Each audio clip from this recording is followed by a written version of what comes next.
এই এলো বৈশাখ, এই নামে গ্রীষ্ম, খাই খাই রবে যেন ভয়ে কাঁপে বিশ্ব।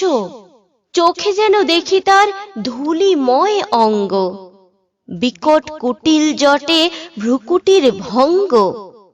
রোদে রাঙা দুই আখি শুকায়েছে কোটরে, ক্ষুধার আগুন যেন জ্বলে তার জঠরে।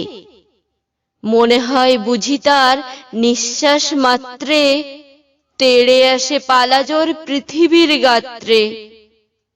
ভয় লাগে, হয় বুঝি ত্রিভুবন ভস্য। ওরে ভাই ভয় নাই, পাকে ফল শস্য। তপ্ত ভীষণ চুলা জালি নিজ বক্ষে, পৃথিবী বসেছে পাকে, চেয়ে দেখ চক্ষে। আম পাকে, জাম পাকে, ফল পাকে কত যে, বুদ্ধি যে পাকে কত ছেলেদের মগজে।